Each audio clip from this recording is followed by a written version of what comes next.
చాలా మందికి ఓకే. ఈరోజు ఈ రీతిగా మనం కలుసుకోవడం చాలా సంతోషం.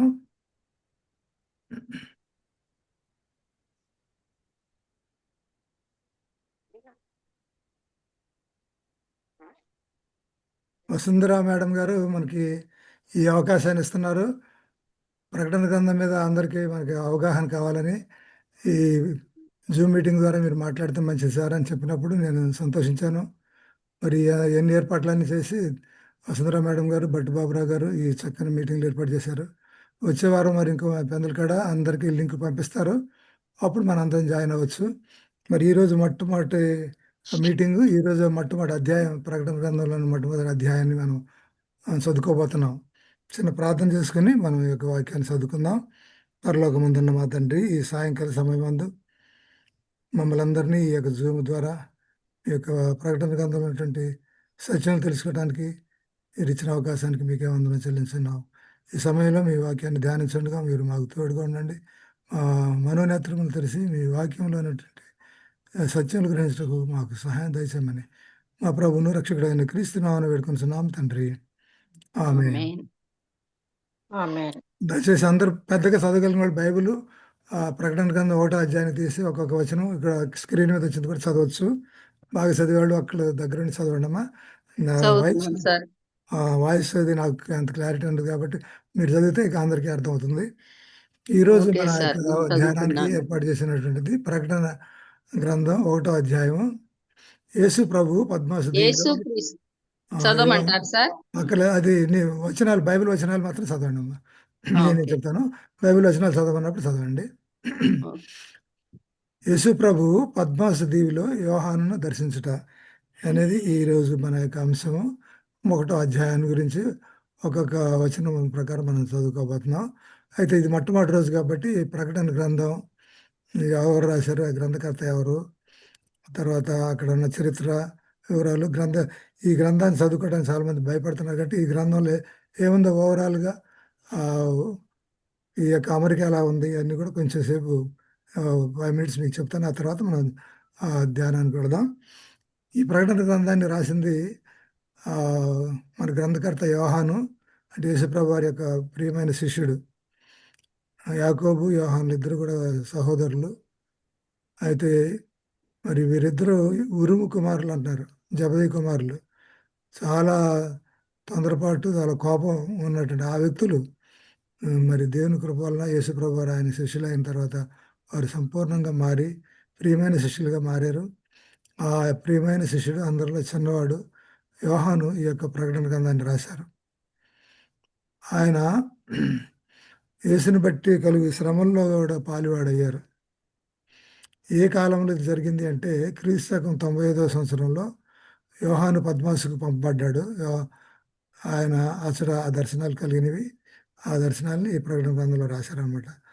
అయితే ఆ దర్శనాలు కలిగిన తర్వాత 95వ సంవత్సరంలో ఆయన పద్మాసు దీవులో ఉన్నప్పుడు ఈ దర్శనం వచ్చింది. 96వ సంవత్సరంలో మరలా ఎఫెసు సంఘానికి వెళ్ళారు. అక్కడే ఆయన సేవ చేసేవాళ్ళు. ఆ ఎఫెసు సంఘానికి వెళ్ళి 96 సంవత్సరంలో ఈ గ్రంథాన్ని రాయటం పూర్తి చేశారనమాట. ఈ యొక్క ప్రకటన గ్రంథాన్ని గ్రీకు భాషలో అపోకాలిప్సిస్ అని అంటాం. ఈ యొక్క ప్రకటన గ్రంథానికి పేరు అపోకాలిప్సిస్. ఆ మాట నుండే అపోకాలిప్స్ అనే పదం వచ్చింది. కనుక ఈ గ్రంథాన్ని అపోకాలిప్స్ అని కూడా మనం అనొచ్చు. ప్రకటించబడిన లేదా వెల్లడి చేయబడిన లేదా చాటించబడిన అనే ఈ మాటకు భావం అనమాట. అపోకాలిప్స్ అంటే ఇది ప్రకటించబడినటువంటిది గ్రంథం అనమాట, వెల్లడి చేయబడినటువంటిది, చాటించబడినటువంటి గ్రంథం ఇది. అయితే చాలామంది ఈ ప్రకటించబడిన దాన్ని అది మనకు అర్థం కావట్లేదు, మూసివేసిన గ్రంథం అని అనుకుంటున్నారు. అది సరి అయినటువంటి ఇది కాదు. ఇది అందరూ చదువుకోవడానికి, అర్థం చేసుకోవడానికి ప్రకటించబడిన గ్రంథం ఇది. ఈ యొక్క చరిత్ర వివరాలకు వెళ్ళినట్లయితే రోమా చక్రవర్తి అయినటువంటి నీరో అపొస్తలుడైన పౌలుని శిరచ్ఛేదనం గావించాడు. ఆయన తన ఒక కొత్త రాజభవనం నిర్మించుకోవటానికి సరిపడినంత స్థలం సంపాదించాలని రోము నగరానికి నిప్పట్టించారంట. ఆ అగ్ని అదుపు తప్పి అనేక రేయింబాగుళ్ళు మండి రోము నగరాన్ని నాశనం చేసింది. 14 జిల్లాలలో 10 జిల్లాలు నాశనమైనవి. అనేకులు గృహాలని కోల్పోయి నిరాశ్రయులయ్యారు. వారి వ్యాపారాలు దెబ్బతిన్నాయి. చేయుటకు పనులు లేకపోయినాయి. వారిని తృప్తిపరచడానికి కొంతమంది క్రైస్తవులని నీరో బంధించి బహిరంగంగా ప్రజలకు వినోదం కలిగేటట్లుగా వారిని హింసించారు. ఆ బ్లేమ్ పోవటం కోసం క్రైస్తవులను బంధించి బహిరంగంగా ప్రజల వినోదం కోసం వారిని హింసించారు. కొంతమందిని జంతు చర్మాలతో చుట్టి క్రూరమైన కుక్కలు తిన్నట్లుగా వాటి ముందు వారిని వేశారని క్యాసిటస్ అనే రోమా చరిత్రకారుడు చెప్తున్నాడు. మరికొందరిని సిలువ వేయించారు.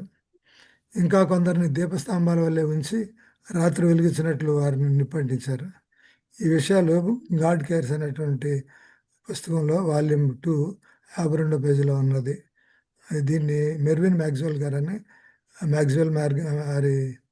ఎల్డర్ మ్యాక్స్వెల్ గారి యొక్క కుమారుడు రాశారన్నమాట. మెర్విన్ మ్యాక్స్వెల్ గారు ఆయన ఎంతో రీసెర్చ్ చేసి 7 సంవత్సరాలు రీసెర్చ్ చేసిన తర్వాత ఆ వివరాలు రాశారు. ఆ పుస్తకాన్ని బేస్ చేసుకుని నేను తెలుగులో కొన్ని ప్రకటన గ్రంథం రాయటం జరిగింది. కాబట్టి ఈ విషయాలు ఆ చరిత్ర విషయాలు అక్కడ ఇవన్నీ రాయబడ్డాయి. క్రీస్తు 68వ సంవత్సరంలో నీరో చక్రవర్తి మరణించాడు. అప్పుడు 65లో చాలామంది నలుగురు చక్రవర్తులు మారారు. అది అక్కడ మనకు స్క్రీన్లో కనపడుతుంది. నలుగురు చక్రవర్తుల్లో ఆఖరికి 4వ చక్రవర్తి వెస్పేషియన్ అనే ఆయన రాజ్యపాలన ప్రారంభించారు.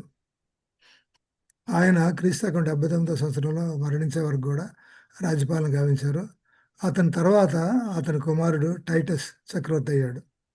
మరో 2 సంవత్సరాలకి క్రీస్తు 81వ సంవత్సరంలో టైటస్ పెద్ద సహోదరుడు డొమిషియన్ అధికారంలోకి వచ్చారనమాట.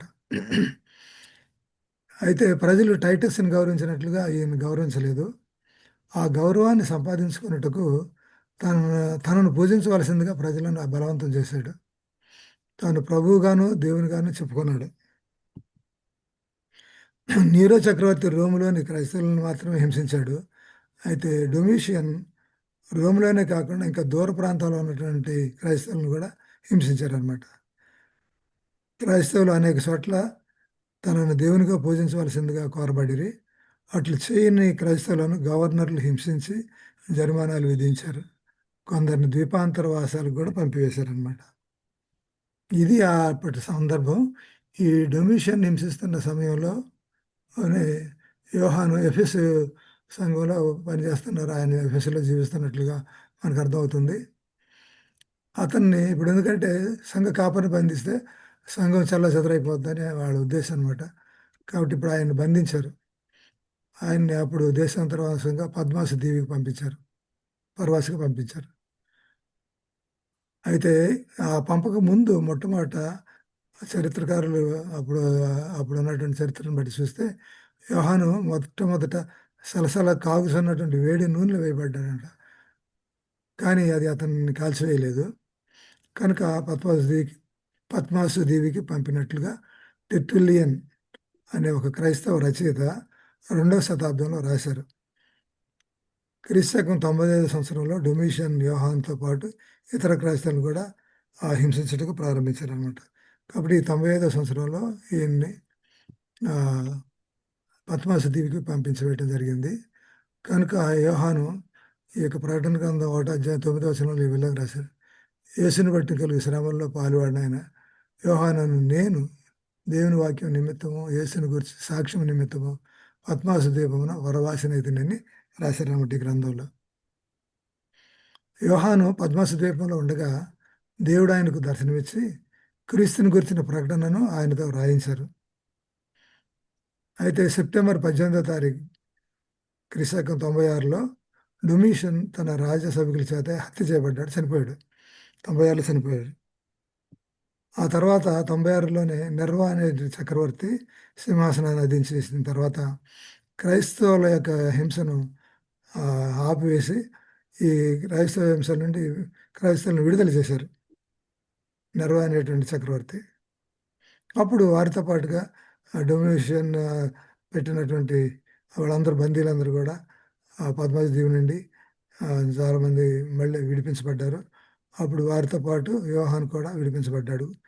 క్రైస్తవుల్ని విడుదల చేసినప్పుడు యోహాను కూడా విడుదల చేయబడ్డాడు. కాబట్టి 96వ సంవత్సరంలో ఆయన తిరిగి మరలా ఆ, ఆ, ఎఫెస్కి వచ్చారు. ఎఫెస్ సంఘానికి వచ్చి అక్కడే ఆ ప్రకటన గ్రంథాన్ని రాయటం పూర్తి చేసి అదే సంవత్సరంలో చనిపోయారు అనేటివి మనం నమ్ముతున్నాం. అది చరిత్రను బట్టి మనకి అర్థమవుతుంది. కాబట్టి 96వ సంవత్సరంలో క్రీస్తు 96లో ఆయన ఈ యొక్క గ్రంథాన్ని రాశారు. ఇవి చరిత్ర వివరాలు అనమాట. కాబట్టి ఈ విధంగా 96వ సంవత్సరంలో నర్వా చక్రవర్తిగా ఉన్న టైంలో ఎఫెస్లో ఉండి అపోస్తులైనటువంటి యోహాను గారు ఈ యొక్క ప్రకటన గ్రంథాన్ని రాశారు. అయితే ఇప్పుడు ప్రకటన గ్రంథం మన దీని యొక్క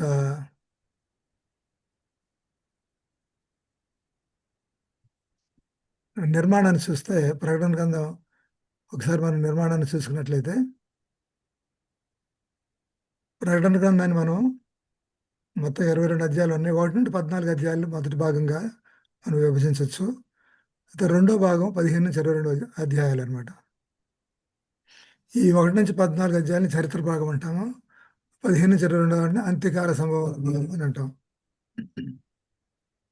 అయితే ఇప్పుడు ఈ చరిత్ర భాగాన్ని మళ్ళా 4 విభాగాలుగా చేసి 4 యూనిట్ల కింద మనం విభజించవచ్చు.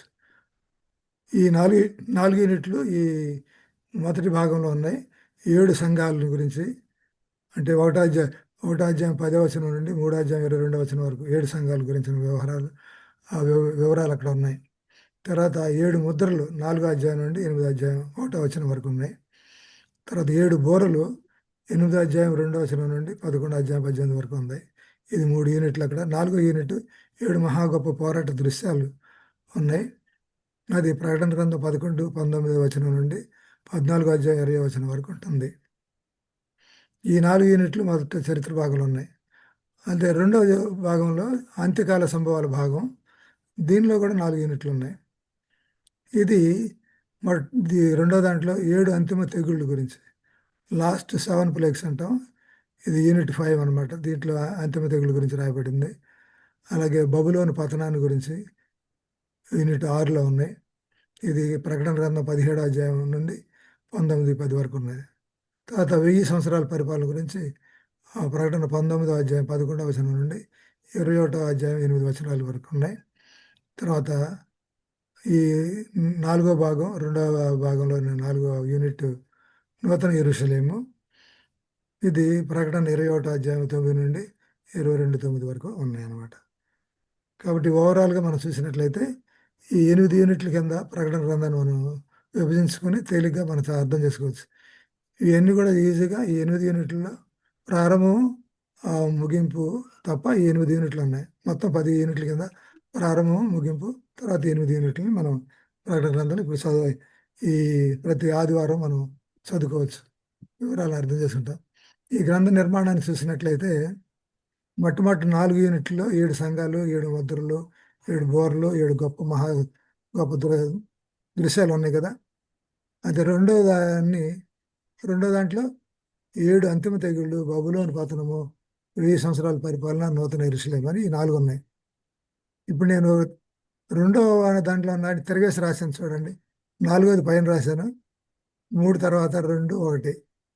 అంటే అంత్యకాల సంభవాలను తిరగేసి రాసిన తర్వాత ఈ మొదటి భాగంతో చూసుకుంటే మొదటిది 7 సంఘాలు, నూతన యెరూషలేము 4వ యూనిట్ రెండో దానికి, వాటికి సంబంధం ఉన్నట్లు మనకు అర్థమవుతుంది అనమాట. మెర్విన్ మ్యాక్స్వెల్ గారు ఈ యొక్క గ్రంథకర్తలు ప్రకటన గ్రంథం చదివినప్పుడు చాలా పోలికలు కనపడ్డాయి. ఈ 4 యూనిట్లకి మళ్ళీ పోలికలు కూడా ఉన్నాయి. మొదటి 4 యూనిట్లకి, అంత్యకాల సంభవాల 4 యూనిట్లకి మధ్య పోలికలు ఉన్నాయి. కొన్ని తేడాలు ఉన్నాయి. ఇవి జంట విషయాలు అనమాట. కొన్ని పోలికలుగా, కొన్ని తేడాలతోటి జంట విషయాలుగా రాయబడినట్టుగా మనకి ప్రకటన గ్రంథంలో కనబడుతుంది. ఈ పట్టిక మనం చూసినట్లయితే 7 సంఘాలు 1వ భాగం, నూతన యెరూషలేము 4వ భాగం, అంత్యకాల సంభవాలు 4వ భాగంలో కొన్ని పోలికలు ఉన్నాయి. అలాగే కొన్ని తేడాలు ఉన్నాయి. అట్లా అంటే ఒక జంట విషయాలు రాశారు. 7 ముద్రలని ఇక్కడ రెండో యూనిట్లో 7 ముద్రలు, అక్కడ 3 యూనిట్లో 1000 సంవత్సరాల పరిపాలనకు కొన్ని పోలికలు ఉన్నాయి, కొన్ని తేడాలు ఉన్నాయి, కొన్ని పోలికలు ఉన్నాయి. కాబట్టి ఈ 2 జంట విషయాలు అక్కడ కనపడతాయి. అలాగే 7 బూరలకి 7 అంతిమ తెగుళ్ళకి మధ్య కొన్ని పోలికలు ఉన్నాయి. 7 మహా గొప్ప పోరాట దృశ్యాలకి బబులోను పతనం అనే ఈ యూనిట్‌కి మధ్య కొన్ని పోలికలు ఉన్నాయన్నమాట. ఇలా పోలికలు, తేడాలు ఉన్నటువంటి జంట విషయాలు జంట విషయాలుగా రాయబడినటువంటి గ్రంథం ఇది. అందుకని దీన్ని భాషా కయాజం అంటాం. అంటే ఈ గ్రంథంలో భాషా కయాజం ఉన్నది. అంటే కొన్ని జంట విషయాలు ఉన్నాయి, కొన్ని పోలికలతో రాశారు. కాబట్టి ఈ ప్రకటన గ్రంథం అనేది అర్థం కాదు అని అనుకోవటం కాదు. చాలా వివరాలతోటి ఎంతో భాషా కయాజం, కొన్ని పోలికలు, ఎంతో ఆర్గనైజ్డ్‌గా రాసిన పుస్తకం అని మనకు అర్థమవుతుందన్నమాట. ప్రారంభ వచనాలని, ముగింపు వచనాలను ఒకసారి మనం చూసుకున్నట్లయితే వాటి రెండింటి మధ్య పోలికలుంటాయి. అలాగే 1 యూనిట్‌కి 4 యూనిట్‌కి, 2 యూనిట్‌కి 3 యూనిట్‌కి, అలాగే 3, 4 యూనిట్లు మొట్టమొదటి దాంట్లోది, 1, 2 యూనిట్లు రెండో భాగంలోకి ఆ పోలికలున్నాయన్నమాట. కాబట్టి ఇది ప్రకటన గ్రంథ నిర్మాణంలో మీకు ఇది అర్థమైపోతే ప్రకటన గ్రంథాలు తేలిక అర్థం చేసుకోవచ్చు. కాబట్టి ఇది చరిత్ర సంభవాలకి, అంత్యకాల సంభవాలు 2 భాగాలు ప్రకటన గ్రంథం. ప్రారంభ వచనాలకి, ముగింపు వచనాలకి చాలా జంట విషయాలు ఇవి. అట్లాగే 1, 2 మొదటి దాంట్లో 2 యూనిట్లు, రెండో దాంట్లో 3, 4 యూనిట్లకి మధ్య సంబంధం ఉంది. అట్లాగే 3, 4 యూనిట్లు మొదటి దాంట్లో, రెండో దాంట్లో 1, 2 యూనిట్ల మధ్య సంబంధం ఉన్నది అనమాట. ఇదే భాషా కయాజం. దయచేసి ఇప్పుడు ప్రకటన గ్రంథం మనం 1వ అధ్యాయానికి ప్రవేశిద్దాం. దయచేసి బైబిల్ ఉన్నటువంటి వాళ్ళ దగ్గర ఉన్నది చూడండి, లేకపోతే స్క్రీన్ మీద కూడా చదవచ్చు. 1వ అధ్యాయం 1, 2 వచనాలు మొట్టమొదటి చదువుకుందాం. చదవగలిగిన వాళ్ళు చదవండి. చదువుతున్నాను సార్. యేసుక్రీస్తు తన దాసులకు కనబరుచుటకు దేవుడు ఆయనకు అనుగ్రహించిన ప్రత్యక్షత. ఓకే. ఈ సంగతులు త్వరలో సంభవించనై ఉన్నవి. ఆయన తన దూత ద్వారా వర్తమానము పంపి తన దాసుడైన యోహానుకు వాటిని సూచించెను.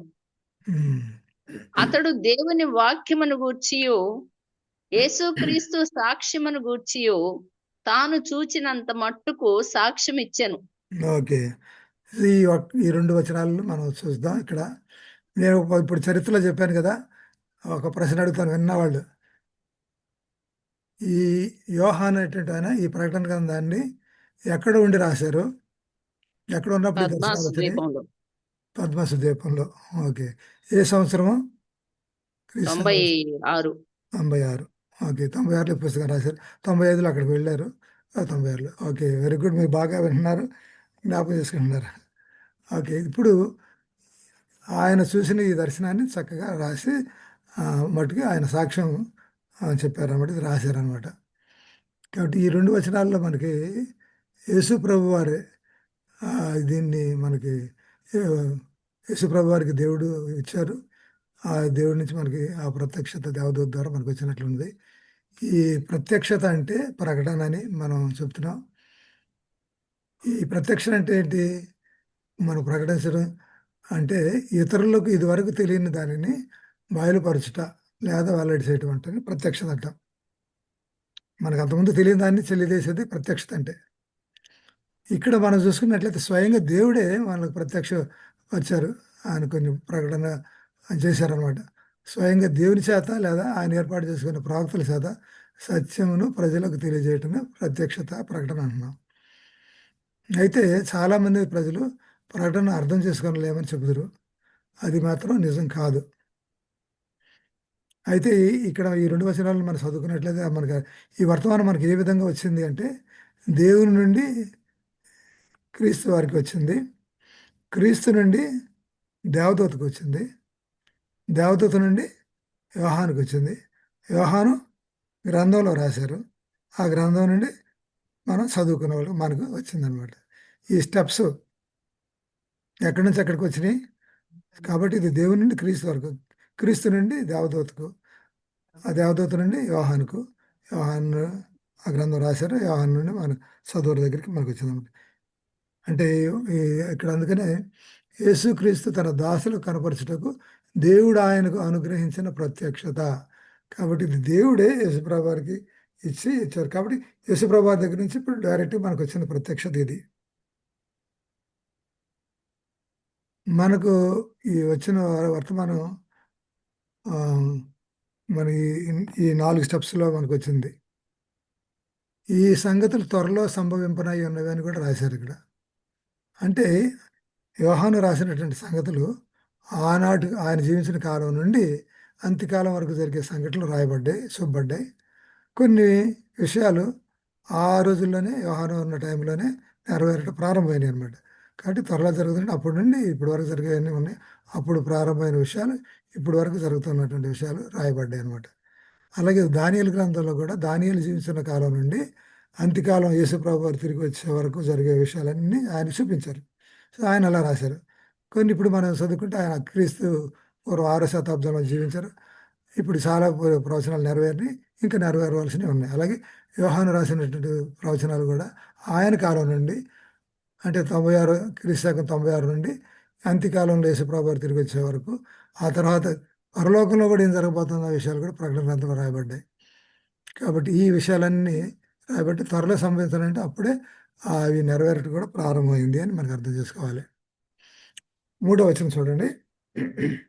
సమయము సమీపించినది కనుక ఈ ప్రవచన వాక్యములు చదువువాడును వాటిని విని ఇందులో వ్రాయబడిన సంగతులను గైకొను వారును ధన్యులు. ధన్యులు. చూసారా, ఇక్కడ 3 ప్రత్యేకమైనటువంటి దీవెనలు ఈ గ్రంథంలో మనకి జత చేయబడినట్టుగా ఉంది. అన్ని గ్రంథాలు, బైబిల్లోని గ్రంథాలన్నింటినీ చదివితే మనకు దీవెనలు వస్తాయి. అది అనుమానం లేదు. అందరికి మన దీవెన కొరకే ఇవ్వబడ్డాయి. అయితే ప్రత్యేకంగా ఈ గ్రంథంలో ఈ 3 దీవెనలు జత చేయబడ్డాయి అంటే ఇది చాలా ప్రాముఖ్యమైన గ్రంథం అనే కదా. చదువువాడు, ఈ ప్రవచన వాక్యాలు చదువువాడును, వాటిని వినేవారిని, ఇందులో రాయబడిన సంగతులు గైకొనేవారు ధన్యులు అని రాయబడింది. కాబట్టి ఈ 3 దీవెనలు ఈ గ్రంథానికి బైబిల్లో ఏ గ్రంథంలోకి జత చేయబడినట్టు ఈ 3 దీవెనలు మనకి జతపడి చేయబడ్డాయి అంటే మనం చదివేవాళ్ళు, వినేవారు, ఈ యొక్క రాయబడిన సంగతులు గైకొనేవారు కూడా ధన్యులు. మనం ధన్యులు అని దేవుడు చెబుతున్నాడు, చదువుకుంటున్నాం. సంఘం అనుభవంలో మిక్కిలి రసవత్తరము, ఆశావహము అయిన దృశ్యాలు యోహాను దృష్టికి రావటం జరిగింది. ఈ గ్రంథంలో దైవ ప్రజల ఉనికి, వారు ఎదుర్కొంటున్న అపాయాలు, సంఘర్షణలు, వారి అంతిమ విడుదల యోహాను చూశాడు. లోకం పంటకు పక్వత కూర్చే వర్తమానాన్ని ఆయన దాఖలా చేస్తున్నాడు. అది పరలోకపు కొట్లలో కూర్చేందుకు ఏర్పాటైన పంటగానో, కాల్చివేయటానికి నిర్దేశించిన చొప్పగానో ఉండబోతున్నది. ప్రధానంగా చివరి సంఘాన్ని ఉద్దేశించి ప్రాముఖ్యమైన విషయాలు దేవుడు యోహానుకు బయలుపరిచాడు. సత్యాన్ని అంగీకరించిన వారు ఎదుర్కొనే అపాయాలు, పోరాటాలు గురించి వారిని ఉపదేశించడానికి దేవుడు అనుగ్రహించిన సంగతులవి ఈ యొక్క ప్రకటన గ్రంథం. ఇది మహాసంఘర్షణ పుస్తకం, great controversy, page 318లో LNG Vaitam గారు రాశారు. ఆ విషయాలు ఉన్నాయంటే ఈ ప్రకటన గ్రంథంలో చాలా విషయాలు మనకి చివరిగా ఆయన దేవుని యొక్క ఉద్దేశాన్ని, అంత్యకాలంలో ఉన్న అంత్యకాలంలో లౌకిక సంఘం ఉంది, ఆ అంత్యకాల సంఘాన్ని గురించి చాలా విషయాలు రాయబడ్డాయి. ఎన్ని అంటే అంటే దైవ ప్రజలు ఎదుర్కొన్నటువంటి ఎన్నో అపాయాలు, సంఘర్షణలు, వారి అంతిమ విడుదల, ఇవన్నిటిని యోహాను ఆ దర్శనాలు చూసి అవన్నీ రాశారన్నమాట. లోకం పంటకు పరిపక్వం కూర్చే వర్తమానాన్ని ఇక్కడ ఈ పుస్తకంలో రాశారు. అది పరలోక కొట్లలో కూర్చేందుకు ఏర్పాటైన పంటగానైనా ఉంటుంది, లేకపోతే కాల్చివేయడానికి నిర్దేశించిన చొప్పగానైనా ఉండబోతున్నది. కాబట్టి పరిశుద్ధ గ్రంథంలో ప్రముఖ భాగమైన ఈ గ్రంథం విషయమై ఇంత అజ్ఞానం ఎందుకు ప్రబలాలి? ఆ గ్రంథ బోధనల పరిశీలన విషయంలో ఈ అయిష్టత ఎందుకు? మరి ఎందుకు ఈ అయిష్టత చాలామంది చదవరు? ఎందుకు ఈ గ్రంథం ప్రముఖ భాగాలు, ఈ గ్రంథం విషయాలు ఎందుకు అజ్ఞానం ఎందుకు ఉంది, మనుషులు ఎందుకు చదవట్లేదు అని ఎల్ఎన్జి వైటం వారు మహాసంఘర్షణలో ప్రశ్నిస్తున్నారు. కారణం కూడా చెబుతున్నారు. తమ మోసాల గుట్టురట్టు చేసే సంగతులను చూసారా? తమ మోసాల ఆ, గుట్టురట్టు చేసే సంగతులను దాచిపుంచటం సాతాను వ్యూహ రచనలో భాగం. అందుకని ప్రవచన గ్రంథ ప్రకటన సందర్భంగా జరిగే పోరాటాన్ని ముందుగానే చూసిన ప్రకటికుడైన క్రీస్తు ఈ ప్రవచన వాక్యాన్ని చదివేవారు, వినేవారు, వాటిని అనుసరించి నివసించేవారు ధన్యులని ప్రకటించాడు. కాబట్టి ఈ దీంట్లో సాతానుడు చేస్తున్న మోసాలు గుట్టురట్టు చేయబడ్డాయి దీంట్లో. కాబట్టి ఈ సాతానుడు ఇట్లాంటివి మనం చదువుకోవటం, తన యొక్క గుట్టు బయట తెలుసుకోవడం ఇష్టం లేక చదవనివ్వకుండా ప్రయత్నం చేస్తూ ఉంటాడు. అయితే ఇది ఎవరైతే చదువుకుంటారో ఈ సాతాను యొక్క ప్రణాళికలను మనం అర్థం చేసుకుని మనం దేవుని రాకడికి సిద్ధపడవచ్చు. కాబట్టి అందుకనే చదివేవాళ్ళు, వినేవాళ్ళు, తర్వాత దీన్ని దాని ప్రకారం జీవించేవాడు ధన్యులు అని కూడా రాశారని మహాసంఘర్షణ పేజీ 318 4వ పారాగ్రాఫ్లో ఉన్నది. కాబట్టి ఈ సత్యాన్ని వినాలి, విని దాన్ని తెలుసుకుని పాటించితే మంచిది. అయితే ఈ సత్యాన్ని వినని వాళ్ళు, చూడని వారు, దాన్ని పాటించకుండా చెప్పకుండా ఉండేవాళ్ళు ఇసుక మీద ఇల్లు కట్టుకున్న వారితో సమానం అంట. అంటే సత్యం వినటానికి వాళ్ళకి ఇష్టపడదు, చూడటానికి ఇష్టం లేదు. అదే చెడుని చూడొద్దు, చెడుని వినొద్దు, చెడు మాట్లాడొద్దని మనకు ఉంటే ఇప్పుడు సత్యాన్నే చూడకుండా చాలామంది కళ్ళు మూసుకుంటున్నారు, సత్యాన్ని వినకుండా చెవులు మూసుకుంటున్నారు, నోరు మూసుకుంటున్నారు చెప్పటానికి, ఆ తర్వాత ఆ ప్రకారం గ్రహించడానికి కూడా మూటలు అలాంటి వాళ్ళు ఇసుక మీద కట్టుకున్నటువంటి ఇంటిని కట్టుకున్నటువంటి వాళ్ళతో పోల్చబడ్డారు. వాన వచ్చినప్పుడు, తుఫాన్ వచ్చినప్పుడు ఏమవుతుంది? ఇసుక మీద కట్టిన ఇల్లు కూలిపోతుంది. అయితే మనం బండ మీద కట్టుకుంటే ఎవరైతే ఈ వాక్యాన్ని విని దాని ప్రకారం దాన్ని చదువుకొని విని ఆ వాక్య ప్రకారం జీవించేవాళ్ళు బండ మీదకి ఇల్లు కట్టుకున్నటువంటి వారికి పోల్చబడ్డారు. ఎన్ని తుఫాన్లు వచ్చినా, గాలి వాన వచ్చినా, గాలి విసిరి కొట్టినా, వర్షం కొట్టినా అవి ఆ గృహం చెదరదు. అది ఇసుక మీద కట్టుకున్నది అయితే కూలిపోతుంది. 4వ వచనం కూడా చూడండి ఒకసారి. ప్రకటన 1:4. యోహాను ఆసియాలో ఉన్న 7 సంఘములకు శుభమని చెప్పి వ్రాయునది. వర్తమాన భూత భవిష్యత్ కాలముల్లో ఉన్నవాని నుండి, ఆయన సింహాసనం ఎదుటనున్న 7 ఆత్మల నుండి ఆసియాలో అది 4వ వచనం. అది తర్వాత 5వ వచనం కంటిన్యూ అవుతుంది. ఇక్కడ ఈ వచనంలో ఆసియాలో ఉన్న 7 సంఘములకు శుభమని చెప్పి రాయము అని అన్నారు. ఈ ఆసియా అంటే అప్పటి రోజుల్లో ఆసియా అని పిలిచేవారు. ఇప్పుడు మనం దాన్ని ఆసియా మైనర్ అంటున్నాం. అంటే ఇది ఆసియాకి ఐరోపాకి మధ్య ఉన్నటువంటి టర్కీ అనే ఈ ప్రాంతం, ఈ ప్రాంతాన్ని ఆసియా మైనర్ అంటాం. కాబట్టి ఈ ఆసియా మైనర్లో ఉన్నటువంటి 7 సంఘాలు ఉన్నాయి. ఆ 7 సంఘాలకి శుభం అని చెప్పి రాస్తున్నారు. ఇక్కడ ఎవరు రాస్తున్నారు? వర్తమాన భూత భవిష్యత్ కాలములలో ఉన్న వాని నుండి, ఆయన సింహాసనం ఎదుటి నుండి 7 ఆత్మల నుండి అని 7 ఆత్మలు 7 సంఘములు అని ఉంది. 7 ఇక్కడ 7 అనేటువంటి మాట మొట్టమొదటి వాడబడింది. ఇక్కడ 7 ఆత్మలు అది ఇక్కడ వాడబడింది. 7 అనేటువంటిది గ్రంథంలో ఉన్నటువంటి 48 ఏడులు ఉన్నాయి. ఈ 7 అనేటువంటిది చాలా ప్రాముఖ్యమైన మాట. ప్రకటన గ్రంథంలో మనకి ఎక్కువసార్లు తగులుతుంది.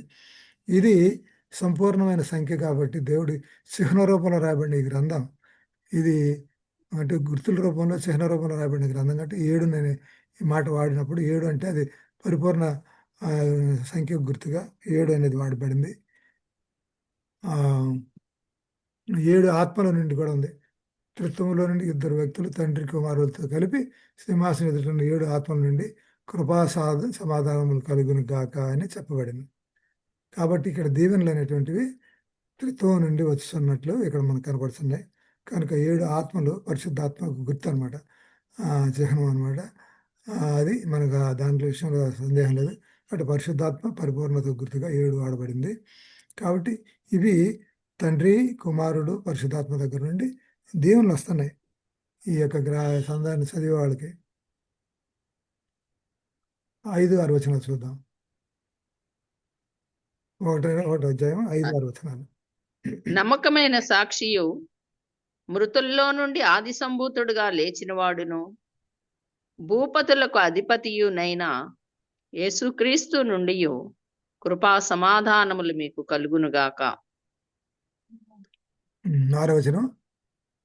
మనలను ప్రేమించుచు తన రక్తము వలన మన పాపముల నుండి మనలను విడిపించిన వానికి మహిమయు ప్రభావములు యుగయుగములు కలుగునుగాక.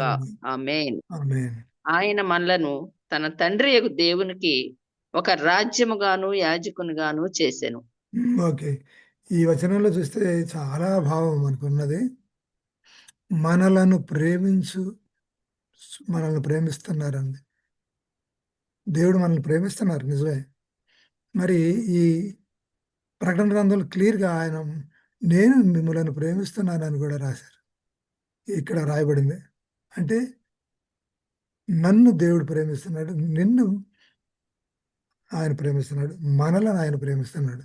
ప్రతి ఒక్కరిని ఆయన ప్రేమిస్తున్నారని ఇక్కడ ఈ గ్రంథంలో తెలియజేస్తున్నారు. తర్వాత తన రక్తం వలన మన పాపాల నుండి మనలను విడిపించారన్నమాట. మన పాపాలను కడిగివేసి ఆయన ధారపోసిన రక్తం ద్వారా మనలను కడిగారు. మన పాపాలను క్షమించి మనలను పరిశుద్ధులుగా చేశారనేది ఆ విషయం కూడా ఇక్కడ చెప్పబడింది. మనలను ఈ పాప బంధకాల నుంచి విడిపించారు. అందుకనే మహిమయు ప్రభావము యుగయుగములు కలుగునుగాక అని మనం చెప్పాలి దేవునికి. ఆయన మనలను తన తండ్రియగు దేవునికి ఒక రాజ్యముగాను, యాజకులుగాను చేశారంటే. అంటే ఆయన మనల్ని ప్రేమించారు. మన పాపాలను కడిగివేశారు. మనల్ని విడిపించి ఆయన రాజ్యానికి మనం సిద్ధపరుస్తూ ఒక యాజకులుగా చేశారు.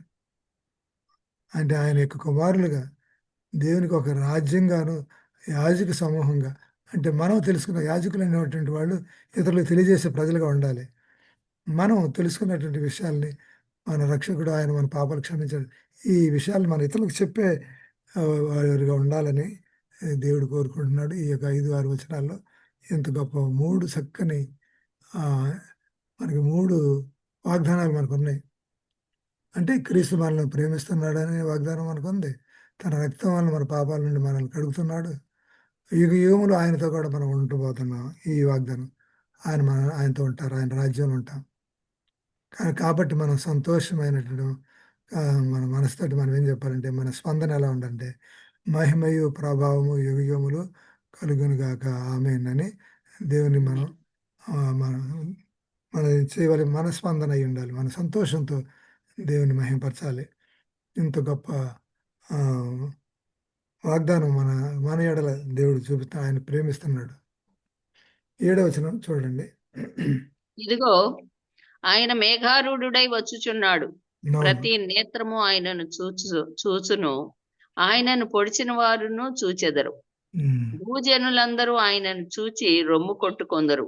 అవును ఆమేన్. ఆమేన్. ఇక్కడ మళ్ళీ 7వ వచనం చూసినట్లయితే మేఘారూఢుడై వచ్చుచున్నాడు అని ఉంది. అంటే యేసుప్రభు రెండవ రాకడ గురించి ఆ వాగ్దానం. ప్రభు త్వరలో ఈ లోకానికి రాబోతున్నారు. ఆయన వచ్చి మనల్ని తీసుకువెళతారు అనేటువంటి వాగ్దానం 7వ వచనంలో మనకు ఉంది. అయితే ఆయన మేఘారూఢుడై వస్తున్నాడు. ప్రతి నేత్రం ఆయన చూస్తారని ఉంది. ఆయనను పొడిచిన వారును చూస్తారని కూడా ఉంది. అయితే భూజనులు అయితే ఎక్కువ మంది ఆయనను చూసి రొమ్ము కొట్టుకుంటారని కూడా ఉంది. నీతిమంతులైతే ఇదిగో మా కొరకు మేము ఎదురు చూస్తున్న మా ప్రభు వచ్చాడని నీతిమంతులు అయితే ఆయనతో కలిసి వెళతారు. అయితే ఎక్కువ మంది భూజనులు ఎక్కువ మంది ఆయన రొమ్ము కొట్టుకుంటారట రాకడ చూడలేక. ఆయన అంటే ఇక్కడ రెండవ రాకడ యొక్క వాగ్దానము మరలా ప్రకటన గ్రంథంలో మనకున్నది.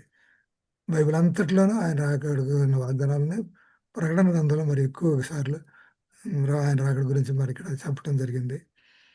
తన బిడ్డలను తీసుకుని పోవడానికి ఆయన మేఘారూఢుడై వస్తున్నాడు అనేటువంటిది సత్యం. ఆయన పొడిచిన వారు చూస్తారు అనేది ఇక్కడ ఉంది. పొడిచిన వారు ఎందుకు చూస్తారు? రెండో రాకడలో దుర్మార్గులు లెగవరు కదా అని అనుకోవచ్చు. దీన్నే ప్రత్యేకమైన పునరుద్ధానం కింద మనం అర్థం చేసుకోవాలి. ఆయనను పొడిచిన వారు చూస్తారు కదా, ఇది ఎట్లా సాధ్యం అని మనం ప్రశ్న. ఎందుకంటే క్రీస్తు మేఘారూఢుడై వచ్చినప్పుడు మొదట నీతిమంతులు మాత్రమే పునరుద్ధానం అవుతారు. 1000 సంవత్సరాల వరకు దుర్మార్గులు సమాధిలోనే ఉంటారని ప్రకటన 20 అధ్యాయంలో మనకు చెప్పబడింది. మీరు కావాలంటే అది చూడండి. ప్రకటన గ్రంథం 20 అధ్యాయం 5వ వచనంలో ఈ విధంగా ఉంది. ఆ 1000 సంవత్సరములు గడుచు వరకు కడమ మృతులు బ్రతకలేదు. అంటే దుర్మార్గులు బ్రతకలేదని మనకి ప్రకటన 20 అధ్యాయంలో ఉంది. మరి ఇక్కడ తను పొడిచిన వాళ్ళు వీళ్ళు కూడా చూస్తారని ఉంది కదా. కాబట్టి ఈ సమస్యని మనం ఎలాగా అర్థం చేసుకోవాలి? ఈ వివరణ ఎక్కడ ఉంది? ఏంటంటే దాన్ని అర్థం చేసుకోవాలంటే దానియేలు గ్రంథానికి వెళ్ళాలి మళ్ళీ. దానియేలు గ్రంథం 12వ అధ్యాయంలో మనకి ఈ విధంగా ఉంది. అక్కడ 12 2వ వచనం చూడండి. దానియేలు గ్రంథం 12 2వ వచనం. ఎవరన్నా బైబిల్లో ఉన్నాడు లేకపోతే ఇక్కడ ఉన్నది కూడా చూడండి. చదువుతున్నాను సార్. ఓకే అమ్మా. మరియు సమాధుల్లో నిద్రించు అనేకులు మేలుకొనిదరు. కొందరు నిత్య జీవము అనుభవించుటకును, కొందరు నిందల పాలగుటకును, నిత్యముగా హేయులగుటకును మేలుకొందురు అని ఇక్కడ రాయబడింది. కాబట్టి యేసుప్రభు వారు వచ్చినప్పుడు సమాధుల్లో నిద్రించు అనేకులు మేల్కొంటారు.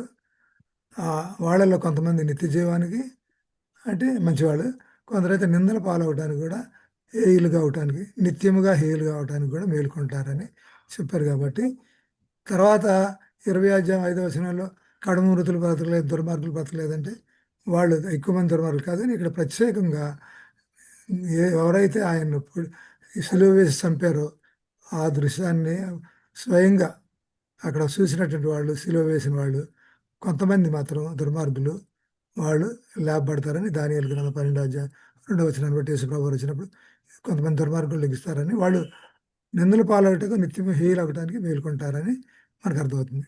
కాబట్టి ఈ వచనం ప్రకారం కొందరు నిత్య జీవం అనిపించడానికి, కొందరు నిద్రల పాలవటానికి, నిత్యంగా హేయులు అవటానికి మేలుకుంటారు. అనగా అనీతిమంతులు కొరకు ఒక ప్రత్యేకమైన పునరుద్ధానం ఉన్నదని మనకు తెలుస్తుంది అనమాట.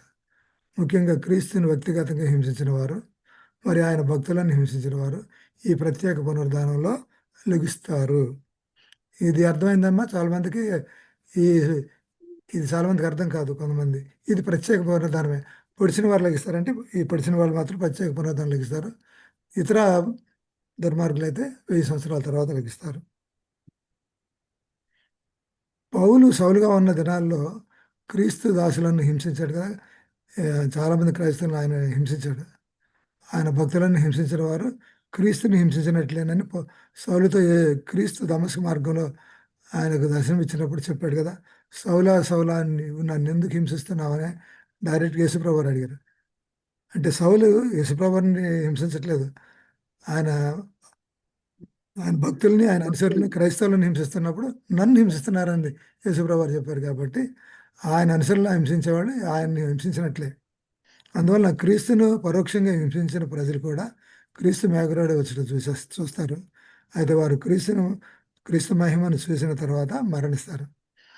నీతిమంతులు ఈ మొదటి పునరుద్ధానంలో పాల్గొంటారు. నీతిమంతులు అయితే వాళ్ళు దేహాలు మార్చబడతాయి, పరలోకానికి ఎత్తబడతారు. అయితే బ్రతికున్న దుర్మార్గులు ఏమవుతారు? ఇది దుర్మార్గులు అయితే, బతుకున్న వాళ్ళు దుర్మార్గులు అయితే ఆ యొక్క వెలుగుని, ప్రకాశమానాన్ని చూడలేక ఆయనను చూసి రొమ్ము కొట్టుకుంటారని, కొండల సందులకు పారిపోతారని మొత్తం 24లో ఉంది కదా ఆయన రాకడ వచ్చినప్పుడు. అటు దుర్మార్గులు అయితే రొమ్ము కొట్టుకుంటారు, చూడక పారిపోతూ ఉంటారు. అంటే వారి జీవితకాలంలో దేవుడు ఎన్నో అవకాశాలు ఇచ్చారు. మారు మనసు పొందడానికి ఎన్ని అవకాశాలు ఇచ్చినా వారు దుర్మార్గులుగా ఉండటానికే నిర్ణయించుకున్నారు. కాబట్టి వారు ఇప్పుడు ప్రభు వచ్చినప్పుడు వారు పునరుద్ధానం అవ్వలేరు, రొమ్ము కొట్టుకుంటారు, చచ్చిపోతారు. అయితే ఇప్పుడు మనకు ఒక అవకాశం ఉన్నది. ప్రభు రాకమునుపు మన పశ్చాత్తాపడి మారు మనసు పొంది ఆయనను అంగీకరించినట్లయితే ప్రభు మనం క్షమిస్తారు. మనం ఆ మొదటి పునరుద్ధానంలో పాలు పొందడానికి దేవుడు అవకాశం ఇస్తారు. అయితే మనం దుర్మార్గులుగా ఉండని అవసరం లేదు. మన పశ్చాత్తాపడాలి, మన పాపాలు ఒప్పుకుంటే దేవుడు మనలను నీతిమంతులుగా చూస్తారన్నారు. మనం ఆ రక్తం చిందించిన రక్తంతో మనల్ని కడుగుతానని కూడా చెప్తున్నారు. 8వ వచనం చూద్దాం. అల్ఫా ఓమెగయు నేనే, వర్తమాన భూత భవిష్యత్ కాలాల్లో ఉండువాడను నేనే అని సర్వాధికారియగు దేవుడు నగు ప్రభువు సెలవిచ్చుచున్నాడు. ఏమని చెప్తా ప్రభు ఏమని సెలవిస్తున్నాడు? ఆల్ఫాయు ఒమేగాయు నేనే, వర్తమాన భూత భవిష్యత్ కాలాలలో ఉండువాడను నేనే అని సర్వాధికారియు దేవుడు నాకు ప్రభు సెలవిస్తున్నాడు. ఇక్కడ ప్రభు ఎవరు? ఆయన కొంతమంది అనుకుంటారు యేసుప్రభు అంటే ఆయన సృష్టించబడిన వ్యక్తి, తండ్రి చేత సృష్టించబడిన వ్యక్తి అనుకోండి. కాదు, తండ్రి, కుమారుడు, పరిశుద్ధ ఈ ముగ్గురు కూడా మొదటి నుంచి ఉన్నారు. Alpha, omega. ఆల్ఫా అంటే ఏలాగానే ఉంటుంది, ఇది గ్రీకు భాషలో అక్షరం ఆల్ఫా. అది ఒమేగా అంటే గుర్రపు నాడలాగా ఉంది చూడండి, ఇలాగా అది ఆల్ఫా, ఒమేగా 2 అక్షరాలు ఇక్కడ. మన ఇంగ్లీష్లో అయితే ఏ టు జెడ్ అంటాం కదా, అంటే ఆయన ఏ టు జెడ్ అంటే ఆల్ఫా, ఒమేగా. మొదటి అక్షరం ఆఖరి అక్షరం గ్రీకు భాషలో. అంటే ఆయనే నేను మొదటి వాడిను, కడపటి వాడిని కూడా నేనే అని చెప్తున్నారు అనమాట. అంటే ఆయనే సర్వాధికారి, ఆయనే ఉన్నవాడు. అంటే వర్తమాన కాలంలో, భూతకాలంలో, భవిష్యత్ కాలంలో కూడా ఉన్నవాడు ఆయనే అని ఇక్కడ చెప్తున్నారు అనమాట. అంటే సర్వాధికారి అని అని ఇక్కడ ఈ వచనంలో క్లియర్గా చెప్పు. ఆయన సర్వాధికారం ఉన్నది, సమస్తం ఆయన అధికారం క్రిందే ఆ, జరుగుతుంది. సాతానుడు ఎన్ని కుతంత్రాలు జరిగినా అంతా కూడా దేవుని యొక్క యేసుప్రభు వారి యొక్క కంట్రోల్లోనే ఉన్నది. ఆయన సర్వాధికారి, ఆయన మొదటివాడు, కడపటివాడు కూడా ఆయనే. కాబట్టి గ్రీక్ భాషలో ఆల్ఫా, ఒమేగా నేనే అంటే మనం ఆ విధంగా అర్థం చేసుకోవాలి. యేసుప్రభు వారు ఆది నుంచి ఉన్నవాడు, ఆయన దేవుడు అని మనం అర్థం చేసుకోవాలి. 9వ వచనం. మీ సహోదరుడను యేసును బట్టి కలుగు శ్రమలోను, రాజ్యములోను, సహనములోను పాలివాడనైన యోహానను నేను దేవుని వాక్యము నిమిత్తమును, యేసును గూర్చిన సాక్ష్యము నిమిత్తమును పద్మాసు ద్వీపమున పరవాసినైతిని. ఇందాక నేను చరిత్ర భాగాన్ని చెప్పినప్పుడు ఈ విషయం 9వ వచనాన్ని మీకు వివరించారు. అంటే ఆయన ఏమంటున్నాడు, యేసుని బట్టి కలుగు శ్రమలోను, రాజ్యంలోను, సహనంలోను పాలివాడనైన యోహానని అని అంటున్నాడు. ఆయన ఆయన మన క్రైస్తవులతో నేను కూడా ఒక భాగం, నాకు మీతో నేను పాలు పంచుకుంటున్నాను, నేను కూడా పాలువాడనని నాకు చెప్పాడు. సహనంలోను, సహనం అంటే అక్కడ ఓర్పు అని ఉంది. ప్రకటన గ్రంథం 14:12 ఉందంటే దేవుని ఆజ్ఞలు గైకొనుచు క్రీస్తుని గురించి సాక్ష్యం కలిగిన వారి ఓర్పు ఇందులో కనపడినందు చూసారు. ఆ ఓర్పులోను, పరిశుద్ధుల ఓర్పు అంటే ఆ దాంట్లోను, శ్రమలోను కూడా ఆయన యేసుప్రభు వారి నామం కొరకు శ్రమలు పెంచే వారిలో కూడా నేను పాలువాడను అని యోహాను చెప్తున్నారు. అందుకే నేను పద్మాసు దీవిలో పరవాసిగా ఉన్నాను. అటు యేసుని బట్టి కానీ శ్రమలు అంటే మరి ఇది ఎవరికి చేయలేదు. కాగే నూనెలో ఎవరిని ఇస్తారు? మరి డొమిషియన్ చరిత్రకారులు చెప్పిన ప్రకారం ఆయన కాగే నూనె వేశారంట. అయితే ఆయన అది కలగలేదు. ఆనాడు షడ్డక మేషక అబద్ధంగా అగ్నిగుండంలో వేసినప్పుడు వారి యొక్క వాసన కూడా, అగ్ని వాసన కూడా రాలేదు, వస్త్రాలు కూడా వారు ఏం కాలిపోలేదు కదా. అలాగే యోహాను కూడా ఆయనకేం హాని జరిగినప్పుడు, అందువల్ల ఆయన అప్పుడు దేశాంతరవాసం పద్మాసు దీవికి పంపించారని మనకి చరిత్రలో తెలుస్తుంది అనమాట. ఈ పద్మాసు ద్వీపం అని చూసినట్టయితే ఇది గ్రీసు దేశానికి, టర్కీ దేశానికి మధ్యలో ఉన్న ఏజియన్ సముద్రంలో ఈ పద్మాసు ద్వీపం అనేది ఉన్నది. పైన విమానంలో నుండి air view of the island, చిన్న ఐలాండ్ ఇది, పైనుండి చూస్తే అలా కనపడుతుంది అనమాట ఎయిర్ప్లేన్లో. ఇది ఎఫెసు సంఘానికి దగ్గర దగ్గర 50 మైళ్ళ దూరంలో ఉన్నది. ఇది నైరుతి వైపుగా ఉంటుంది. ఈ ద్వీపం అనేది ఎఫెసు సంఘానికి 50 మైళ్ళ దూరంలో. ఈ చిన్న ద్వీపం ఇది పొడుగు 10 మైళ్ళు, ఉత్తర దక్షిణాల పొడుగు బాగా ఎక్కువ పొడుగున్నది 10 మైళ్ళు, కింద చోట తక్కువ ఉంటుంది. తూర్పు నుండి పడమరకు బాగా ఎక్కువ దూరం ఉన్నది 6 మైళ్ళు మాత్రమే. కాబట్టి ఇది చిన్న ద్వీపం. అచ్చట యోహాను సాక్ష్యం ద్వారా బహుశా అక్కడ పంపబడ్డాడు. అక్కడ చాలామంది పంపబడ్డారు దేశాంతరవాసంగా. మరి అక్కడ బొగ్గు గనులు తవ్వటానికి, అక్కడ పనిచేయడానికి పంపించుండొచ్చు ఇలాంటి వాళ్ళని. అంటే కొంతమంది నేరస్తులను అక్కడ పంపుతారు. ఒక నేరస్తుడిగా యోహాను అక్కడ పంపబడ్డాడు. అయితే అక్కడ వారితో, ఆ నేరస్తులతో బహుశా ఆయన ఈ యేసు ప్రభు వారి గురించి సాక్ష్యం చెప్పి ఉండొచ్చు. చాలామంది మారు మనసు పొంది ఉండవచ్చు. ఎందుకంటే ఆయన యొక్క జీవితాన్ని బట్టి మనకు అర్థమవుతుంది. ఎఫెసు ఆయన పద్మాసు దీవిలో ఉండి కూడా అనేక మందికి సువార్తను ప్రకటించారు. 10-11 వచనాలు, 12-13 వచనాలు కూడా ఒకసారి చూద్దాం. ప్రభు దినమందు ఆత్మవశుడనై ఉండగా బోర ధ్వని వంటి గొప్ప స్వరము నీవు చూచుచున్న పుస్తకములో వ్రాసి ఎఫెసు, స్ముర్న, పెర్గము, తురితయ, సార్దిస్, ఫిలదెల్ఫియా, లవోదికియా అను 7 సంఘములకు పంపమని చెప్పుట నా వెనుక వింటిని. 12వ వచనం కూడా చూడమ్మా. 12, ఇది 12. వినగా నాతో మాట్లాడుచున్న స్వరం ఏమిటా అని చూడ వెనుదిరిగితిని. తిరుగగా 7 సువర్ణ దీప స్తంభములను, ఆ దీప స్తంభముల మధ్య మనుష్య కుమారుని పోలిన ఒకరిని చూచితిని. ఆయన తన పాదముల మట్టునకు దిగుచున్న వస్త్రము ధరించుకొని రొమ్మునకు బంగారు దట్టి కట్టుకొని ఉండెను. ఓకే, 14 కూడా చదవమంటారా? అయిపోయిందమ్మా. ఓకే, కాబట్టి ఇక్కడ ప్రభు దినమున ఆయన ఆ, ఆత్మవశుడై ఉన్నాడని మనకు చెప్పబడింది. ప్రభుదినం అంటే విశ్రాంతి దినం అని యోహాను ఆత్మవశుడై ఉన్నాడని తెలుసుకోవాలి. కొందరు ప్రభుదినం అంటే ఆదివారం అనుకుంటారు. ప్రభుదినం అంటే విశ్రాంతి దినమే అని మనం అర్థం చేసుకోవాలి. ఎందుకంటే మనకు బైబిల్ టెక్స్ట్లు కూడా ఉన్నాయి. విశ్రాంతి దినమును పరిశుద్ధంగా ఆచరించడం జ్ఞాపకం ఉంచుకొని అనేది ఆజ్ఞ, దేవుని 10 ఆజ్ఞ 4వ ఆజ్ఞ. అసలు విశ్రాంతి దినం గురించి నీ దేవుడైన యెహోవాకు విశ్రాంతి దినము నిర్గమ 20:10 ఉంది చెప్పండి. కాబట్టి ఇంగ్లీష్ బైబిల్ అయితే నీ దేవుడైన యెహోవాకు విశ్రాంతి దినం అను మాటకు బదులు నీ ప్రభు అయిన దేవునికి, అంటే యువర్ లార్డ్ యువర్ గాడ్ అని ఉంటుంది. నీ ప్రభు అయిన దేవునికి, మన ప్రభువు మన దేవుడు, ఆయనకి అది విశ్రాంతి దినము అని మన కాబట్టి విశ్రాంతి దినం అనేది ప్రభు అయిన దేవునిది. విశ్రాంతి దినం ప్రభు దినం అంటే బైబిల్ ప్రకారం విశ్రాంతి దినం అంటే ప్రభు దినమే అని మనం అర్థం చేసుకోవాలి. మనిషి కుమారుడు విశ్రాంతి దినం ప్రభు అయి ఉన్నాడు. మత్తయి 12:8 ఉంది. అందువల్ల మనిషి కుమారుడు విశ్రాంతి దినమునకు ప్రభు అయి ఉన్నాడని వారితో చెప్పిన మార్కు 2:28. కాబట్టి మనిషి కుమారుడు అంటే యేసు ప్రభు వారు విశ్రాంతి దిన ప్రభు. కాబట్టి వారం 7వ దినమైన శనివారం విశ్రాంతి దినము, అది సబ్బాత్ దినం అంటాం, అదే ప్రభు దినం. ప్రభు దినం అంటే విశ్రాంతి దినమే. అయితే శనివారం నుండి ఆదివారానికి ఎట్లు మార్పు వచ్చింది, ఇప్పుడు ఎందుకు ఆరాధిస్తున్నారు, ఈ మట్టిలోనే జరగాలంటే ఈ ఆదివారం ఆచరణ ఎలా వచ్చిందంటే దానియేలు గ్రంథంలో చెప్పబడినటువంటి ప్రవచనాలు ఉన్నాయి. 7వ అధ్యాయంలో చిన్న కొమ్ము దేవుని ఆజ్ఞలు మారుస్తారని అని చెప్పారు. కాబట్టి దేవుని ఆజ్ఞలు మార్చడానికి ప్రయత్నిస్తారని అక్కడ ఉంది. ఆ ప్రకారంగా క్రీస్తు ద్వారా ఈ మార్పు జరిగింది అనమాట. కాబట్టి క్రీస్తు శకం 95 చదవమ్మ దేహాన్ని విశ్రాంతి దినాన్ని ఆచరించింది. 7:25 అమ్మా 7:25 దానియేలు. అది అక్కర్లేదమ్మా సార్, అంటే దాన్ని బట్టి సరిపోతుంది. కాబట్టి అక్కడ అన్న ఆ ప్రవచనాన్ని బట్టి జరిగిందని అనుకోవాలి. ఆదివారం అనేది లేదు, విశ్రాంతి దినం అంటేనే ప్రభు దినం.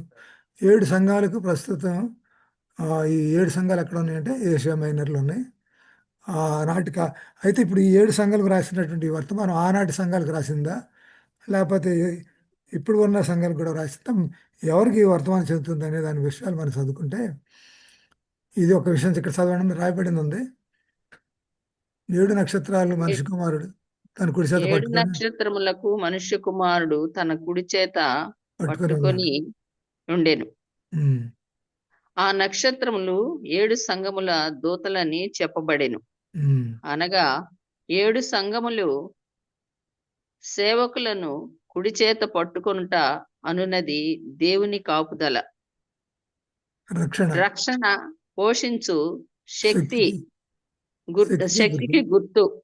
అనగా యేసుక్రీస్తు ప్రభువు కేవలము ఆ 7 సంఘముల సేవకులను, ఆ 7 సంఘములన్నీ పోషించి రక్షించుతున్నాడా? అది ప్రశ్న. సంఘమునకు క్రీస్తు శిరస్సు కనుక లోకమందున్న అన్ని సంఘములను, ఆ సంఘములు ప్రజలందరినీ ఆయన చేత పట్టుకొని కాపాడుచున్నాడు అనుటకు గుర్తు కదా. అన్ని యుగముల ప్రజలు సంఘములు ఈ 7 సంఘములనే చిహ్న రూపములో చూపబడిన వంటకు సందేహం అవసరం లేదు. ఎందుకంటే 7 సంఘాలు అంటే అప్పుడు కొంతమంది ప్రకటన అప్పుడప్పుడు ఆ 7 సంఘాలకు రాసిన వార్త మనకి ఇప్పుడు ఎందుకు అనుకుంటారు. కానీ ఇక్కడ మనకు అర్థం చేసుకుంటే 7 సంఘాలకు కేవలం ఆనాటి వాటికి కాదు. ఎందుకంటే 7 నక్షత్రాలని మనిషి కుమారుడు పట్టుకున్నాడు ఆయన చేతిలో. ఆ 7 దీపస్తంభాల మధ్య నడుస్తున్నాడు. ఆ 7 దీపస్తంభాలు 7 సంఘాలు, 7 నక్షత్రాలు ఆ సంఘం యొక్క దూతలని ఉంది మనకి. అంటే ఆ 7 నక్షత్రాలు ఆ 7 దూతల్ని ఆయన పట్టుకున్నాడా? ఆ 7 సంఘాల మధ్య ఆయన చూస్తున్నాడా? ఆ సంఘాల మధ్య తిరుగుతున్నాడంటే ఆయన జాగ్రత్త తీసుకుంటున్నాడు. కాబట్టి ఆ సంఘానికి శిరస్సు యేసుప్రభు వారు. కాబట్టి ఈ 7 అనేది ఒక చిహ్న రూపంలో చెప్పబడిన సంఖ్య. ఈ లోకంలో ఈ యోహాను జీవించినంత కాలం నుండి చివరిగా ప్రభు వచ్చే వరకు జీవించే ప్రజలందరికీ గుర్తుగా ఈ 7 సంఘాలు గుర్తుగా ఉన్నాయని మనం అర్థం చేసుకోవాలి. ఆయన అందరిని కాపాడే దేవుడు. కాబట్టి అప్పటి నుంచి కాబట్టి దీన్ని బట్టి మనం ఇది చిహ్న రూపంలో రాయబడింది. అప్పుడున్న సంఘాలకే కాదు, అప్పుడున్న సంఘాలకు కూడా వర్తిస్తుంది ఈ వర్తమానం. కానీ మన ఆయన జీవించిన కాలం నుంచి అంత్యకాలంలో ప్రజలకు కూడా ఈ వర్తమానాలు వర్తిస్తాయి. 7 దీపస్తంభాల మధ్య మనిషి కుమారుడు సంచరిస్తాడంటే క్రీస్తు ప్రభు ప్రజలను చేయి ప్రతి పనిని గమనిస్తున్నాడు అనటానికి, వారిని కాపాడుతున్నాడు అనటానికి, వారితో ఆయన ఉండుంటాడు అనటానికి గుర్తు అనమాట. కేవలం 7 సంఘాల ప్రజలు మాత్రమే ఆయన గమనిస్తున్నాడా, కాపాడుతున్నాడా? ఆల్ఫా ఒమేగా నేను అని చెప్పిన దేవుడు అందరినీ కాపాడువాడు కదా. కనుక క్రైస్తవ యుగంలో ఉన్న సంఘములన్నిటికీ ఈ 7 సంఘాలు గుర్తని గ్రహించాలి. అయితే 7 అనే సంఖ్య ఎందుకు ఎన్నుకోబడిందంటే 7 అనే సంఖ్య పరిపూర్ణత గుర్తుగా వాడబడింది. ఇంకా యోహాను రోజుల్లో ఉన్న 7 వ్యక్తిగత సంఘాలకు వ్యక్తులకు సంబంధించిన విషయాలు ప్రకటన గ్రంథంలో కొద్ది భాగంలోనే వ్రాయబడి ఉన్నాయి. ఎక్కువ విషయాలు భవిష్యత్తులో సంభవించిన సంగతులు కూడా ఇక్కడ ఉన్నాయి. కాబట్టి అంటే కొన్ని ఆ తరంలో జీవించినటువంటి వారి కాలానికి మించిన విషయాలు కూడా ఈ 7 సంఘాల వర్తమానాలు రాయబడ్డాయి. కాబట్టి ఇది ఆనాటి సంఘానికే కాదు, భవిష్యత్తులో ఉన్న ప్రతి సంఘానికి ఆయా కాలాల్లో ఉన్నటువంటి సంఘాలకు కూడా గుర్తు అని మనకు అర్థమవుతుంది. ఓకే, మనకి ఒక 10 నిమిషాలు ఉంటే మరి అధ్యాయం పూర్తి చేసుకుందామా? ఆగుతారా? ఇప్పుడు 8:37 అయింది. చెప్పండి సార్ దయచేసి. కంటిన్యూ చేయమంటారమ్మా కాసేపు? చేయండి సార్. వసుంధరా మేడం గారు సార్ చెప్పండి sir, please sir continue complete చేయండి సార్. చేయమంటే అధ్యాయం కంప్లీట్ చేద్దామంటారా? చేయండి సార్. చేయండి సార్. చేయండి సార్. చేస్తారా? ఓకే, ఒక 10 నిమిషాలు ఓపిక పెడితే అందరం చేసుకుందాం. ఓకే సార్, ఓకే సార్, సంతోషంగా ఒప్పుపడతాం సార్. పిల్లలు ఓకే, 14-15 వచనాలు చూసినట్టయితే ఒకసారి చూడండి. ఆయన తలయు తల వెంట్రుకలను తెల్లని ఉన్నిని పోలినవై హిమమంత ధవళముగా ఉండెను. ఆయన నేత్రములు అగ్ని జ్వాల వలె ఉండెను. ఆయన పాదములు పొలిమిలో పుటము వేయబడి మెరయుచున్న అపరంజితో సమానమై ఉండెను. ఆయన కంఠస్వరము విస్తార జల ప్రవాహముల ధ్వని వలె ఉండెను. అది కాబట్టి ఆయన యేసుప్రభు వారిని చూశారనమాట. యోహాను ఆ ద్వీపంలో ఆయన ఆ 7 దీపస్తంభాల మధ్య 7 నక్షత్రాలను పట్టుకుని ఆ మధ్య సంచరించడానికి చూస్తారు. ఆయన ఎలా ఉన్నాడంటే తల వెంట్రుకలు తెల్లగా ఉన్నాయి, ఉన్నిని పోలి ఉన్నాయి, ఏమంత ధవళంగా ఉన్నాయి. ఆయన నేత్రం అగ్నిజ్వాల వలె ఉన్నాయి. ఆయన పాదములు కొలిమిలో పుట్టం వేయబడిన మెరుస్తున్న అపరంజితో సమానమై ఉన్నది. ఇక్కడ అపరంజి అని కామన్నది. అపరంజి అంటే ఏంటి? బంగారం, ప్యూర్ గోల్డ్ అనమాట. ఆయన కంఠస్వరము విస్తార జల ప్రవాహముల ధ్వని అనింది. కాబట్టి 16వ వచనం కూడా చూద్దాం. ఆయన తన కుడి చేత 7 నక్షత్రములు పట్టుకుని ఉండెను. ఆయన నోటి నుండి 2 అంచులు గల వాడి అయిన ఖడ్గమొకటి బయలు వెడలుచుండెను. ఆయన ముఖము మహా తేజస్సుతో ప్రకాశించుచున్న సూర్యుని వలె ఉండెను. ఇదంతా యేసుప్రభు వారిని గురించి వర్ణనే కదా. యోహాను అంటే యోహానుకి ఆయన పద్మజ ద్వీపులో ప్రవాసిగా ఉన్నప్పుడు యేసుప్రభు వారు స్వయంగా కనపడ్డారని ఈ దర్శనంలో వచ్చారంటే అందుకే ఆయన ప్రియమైన శిష్యుడని మనకు అంత్యకాలంలో సంభవించే విషయాన్ని ఆయన చూపించారు. ఇక్కడ వాడి అయిన ఖడ్గం ఒకటి ఆయన నోటి నుండి బయలుదేరి వచ్చింది. నోటి నుండి 2 అంచులు కలిగిన వాడి అయిన ఖడ్గం ఒకటి బయలుదేరి దేనికి గుర్తుగా ఉంది? ఇది చిహ్న రూపం అని అర్థం చేసుకున్నాం కాబట్టి మనం దేవుని యొక్క వాక్యానికి గుర్తు అని మనం అర్థం. ఓకే, ఆయన వాక్యం ద్వారా మనం బతుకుతాం ఈ లోకంలో. 17వ వచనం కూడా చూడండి. నేను ఆయనను చూడగానే చచ్చిన వాని వలె ఆయన పాదముల యొద్ద పడితిని. ఆయన తన కుడి చేతిని నా మీద ఉంచి నాతో ఇట్లా నేను భయపడకము, నేను మొదటి వాడను కడపటి వాడను జీవించువాడను, మృతుడనైతిని కాని ఇదిగో యుగ యుగములు సజీవుడినై ఉన్నాను. మరియు మరణము యొక్కయు పాతాళ లోకము యొక్కయు తాళపు చెవులు నా స్వాధీనములో ఉన్నవి. చూసారా? కాబట్టి ఆయన మొదటి వాడను కడపటి వాడను జీవించువాడను మృతుడినైతును కానీ ఇదిగో యుగములు సజీవుడినై ఉన్నాను. మరియు మరణం యొక్క పాతాళ లోకం యొక్క తాళపు చెవులు నా స్వాధీనంలో ఉన్నాయని యేసుప్రభు వారు చెప్తున్నారు. ఎందుకంటే ఆయన మరణాన్ని జయించి లేచారు కదా, తాళపు చెవులు నా స్వాధీనంలో ఉన్నాయని చెప్తున్నారు. అయితే మరణం యొక్క పాతాళ లోకం యొక్క తాళపు చెవులు నా స్వాధీనం. యేసుప్రభు వారి దగ్గర ఉన్నాయి. సమాధిని తెరచడానికి, పరలోకంలో మనల్ని ప్రవేశపెట్టడానికి, నిత్యజీవం ఇవ్వటానికి క్రీస్తు ఈ యొక్క తాళపు చెవులు కలిగి ఉన్నాడు. జీసస్ హ్యాస్ ది కీస్ అనమాట, ఈ తాళపు చెవులు. అయితే ఈ లోకంలో ఒక ఆయన ఈ తాళపు చెవులు నా దగ్గర ఉన్నాయి అనుకుంటున్నాడు. ఇప్పుడు 19:20 చూడండి. కాగా నీవు చూసిన వాటిని, ఉన్న వాటిని, వీటి వెంట కలుగుబోవు వాటిని అనగా నా కుడి అనగా చేతిలో నా ఉన్న కుడి చేతితో నీవు చూచిన 7 నక్షత్రములను గూర్చిన మర్మమును, ఆ 7 సువర్ణ దీప స్తంభముల సంగతియు వ్రాయము. ఉమ్, ఆ 7 నక్షత్రములు 7 సంఘములకు దూతలు, ఆ ఉమ్. 7 దీప స్తంభములు 7 సంఘములు. ఓకే. కాబట్టి ఇప్పుడు ఆల్రెడీ నేను చెప్పేశాను ఇవి. కాబట్టి ఆ 7 నక్షత్రాలు ఎవరి గుర్తు? 7 నక్షత్రాలు 7 సంఘాలకి, 7 7 సంఘాల సంఘాల గుర్తు, దూతలకి. 7 ఆ 7 దూతలు. దీపస్తంభాలు 7 సంఘాల గుర్తు. దీపస్తంభాలు ఏమన్నా సంఘాల గుర్తు. 7 దీపస్తంభాల మధ్య ఆయన చేతిలో 7 నక్షత్రాలు పట్టుకుని తిరుగుతున్నట్టు అక్కడ ఉన్న పిక్చర్ కనపడుతుంది కదా, ఇది మర్మం అనమాట. అది చెప్పారు. అయితే ఇక్కడ ఒక తాళపు చెవులు 2 ఉన్నాయి. వాటికన్ సిటీ, వాటికన్ దేశం, అది చిన్న పట్టణమే, అది దేశం కూడా. అంటే పోపులు ఉన్నటువంటి స్థలం వాటికన్ దేశం అంటాం. ఈ వాటికన్ దేశం ఇది ఇటలీలో ఉన్నది. ఇది వాళ్ళ యొక్క వాటికన్ ఫ్లాగ్, వాళ్ళ దేశం యొక్క గుర్తు. వాళ్ళ యొక్క జెండా మీద ఇంకో 2 పెద్ద తాళపు చెవులు ఉంటాయి.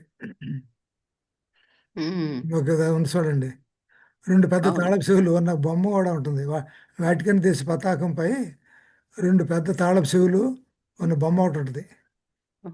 అంటే ఇది వారి సంఘ సిద్ధాంతం ప్రకారం నమ్మకమైన కథలిక్ సభ్యుల్ని పరలోకానికి అనుమతించడానికి పోపుకు శక్తి ఉన్నదంటానికి గుర్తుంటది, అధికారం ఉందని అధికారం గుర్తు. ఉన్నదని గుర్తు అనమాట. అంటే ఈ పరలోకానికి పంపించే అధికారం యేసుప్రభు వారి దగ్గర ఉన్న తాళాలు నా దగ్గర ఉన్నాయంటే, ఈ లోకంలో ఒక వ్యక్తి ఈ తాళాలు నా దగ్గర ఉన్నాయని చెప్పుకుంటున్నాడు అనమాట. పోపు. పోపు చెప్పుకుంటున్నాడు. అయితే దేవుని దగ్గరే మనకి ఈ తాళపు చెవులు ఉన్నాయి. ఇది మనం ప్రభు మనకు సర్వాధికారి. ఆయనే మనలను సమాధి, నీతిమంతుల సమాధులు తెరిచి పరలోకంలో మనం ప్రవేశపెట్టడానికి, నిత్య జీవం ఇవ్వడానికి ఆయన దగ్గర తాళపు చెవులు ఉన్నాయి. మరి ఇన్ని గొప్ప సంగతులు ఈ 1వ అధ్యాయాలు మనం చదువుకున్నాం. దేవుడి చక్కని అవకాశం మనకి ఇచ్చినందుకు దేవునికి వందనాలు. విన్నటువంటి మీ అందరికి కూడా నా ధన్యవాదాలు తెలియజేస్తున్నాను. మరి వచ్చే వారం 2వ అధ్యాయంలో ఉన్నటువంటి విషయాలు మనం తెలుసుకుందాం. దయచేసి వసుంధర మేడం గారు మీరు ఒకసారి క్లోజింగ్ ప్రేయర్ చేస్తే మనం మీటింగ్ క్లోజ్ చేసుకుందాం. Thank you sir. చాలా చాలా ధన్యవాదాలు సార్. మేము స్త్రీలందరము ప్రకటన గ్రంథాలు మేము చదువుకోలేమని చెప్పి మేమందరము అనుకొని మిమ్మల్ని అనుమతి అడగగానే వెంటనే ఒప్పుకున్నారు సార్. చాలా సంతోషం సార్. చాలా దేవునికి కృతజ్ఞతాస్తులు తెలుపుకుంటున్నాము. ఇంత చక్కని మర్మాలు మేము నోట్స్ పెట్టుకొని రాసుకోవడానికి మేమందరం సిద్ధంగా ఉన్నాం సార్. సో మీకు మంచి దేవుడు ఆరోగ్యం ఇవ్వాలని, ఇలాగ అనేక సేవ చేయాలని కోరుకుంటున్నాం సార్. సరే, మన మధ్యలో ఉన్నటువంటి మనకు సార్ నాకంటే పెద్దవారు దేవుని యొక్క ఆత్మస్వరూపం, ఇక్కడ ఆత్మ కలిగిన వారు ఉన్నారు. వాళ్ళు ప్రార్థన చేస్తారని కోరుతున్నాను సార్. మనకు మధ్యలో రజనీ గారు ఉన్నారండి. రజనీ మేడం గారు ఉన్నారు కదండి. ఉన్నారమ్మా? ఉన్నారు. మేడం గారండి. ఓకే. రజనీ గారు ప్రార్థన చేస్తారా మేడం? ఉన్నారా లేరు ఇంకెవరి? ఓకే, ఉన్నారు. అక్క ప్రార్థన అంటే చేయండి అక్క, రజనీ అక్క.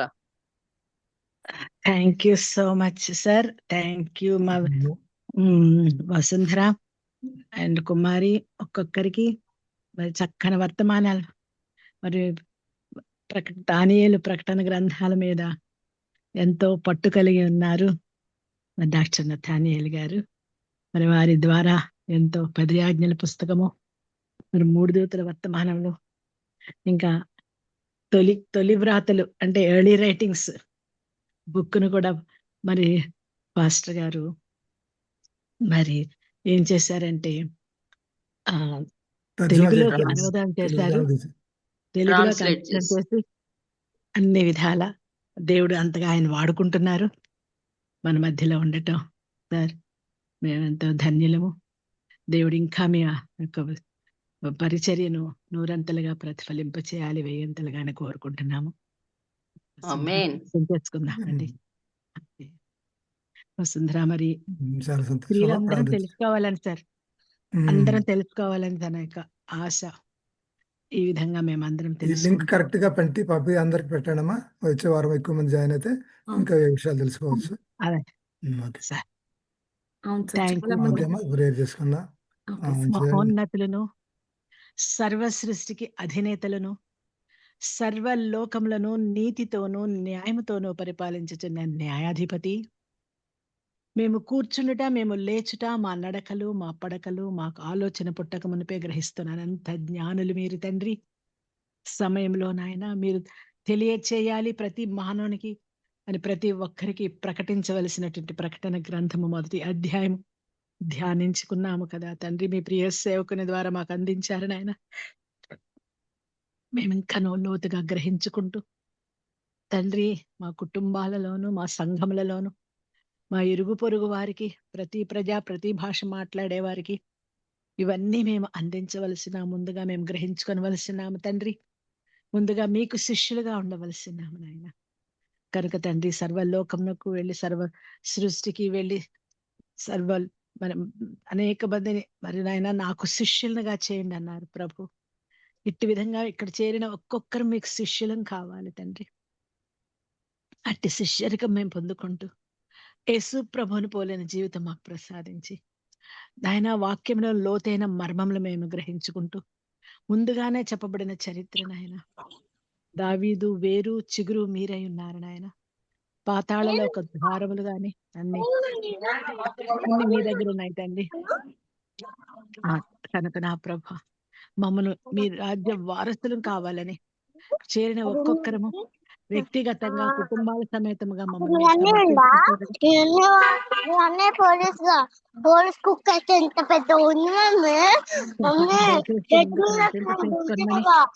మహోన్నతుడా మీ మహిమతో మమ్మల్ని నింపుకొనమని, మరలా వచ్చే వారు మేము కలుసుకొని పర్యంత మీ రక్షణలో భద్రపరచుకోనమని, ఈ యొక్క సేవను 100 30 100 వేలంతలుగా ప్రతిఫలింప చేస్తూ ముందుకు నడిపింపు చేసుకోమని, మీ ప్రియ సేవకుల కుటుంబాన్ని సకల దీవులతో నింపుతూ చేరిన ప్రతి ఒక్క కుటుంబము, వసుంధర, బట్టుబాబు బిడ్డలు నాయన, మా ఒక్కొక్కరు వ్యక్తిగతంగా, కుటుంబాల సమేతంగా మీకు సమర్పించుకుంటుండగా మీ ఆత్మాభిషేకంతో మమ్మల్ని అందరినీ నింపుతూ మీ రాజ్యమునకు మమ్మల్ని అందరినీ సిద్ధపరచుకొనమని, పాపిగా నేను చేస్తున్న విజ్ఞాపన ఆయన మేమందరము ఏక మనస్సుతో కలిసి చేస్తున్న ఈ ప్రార్థన మీరు అంగీకరించారు తండ్రి.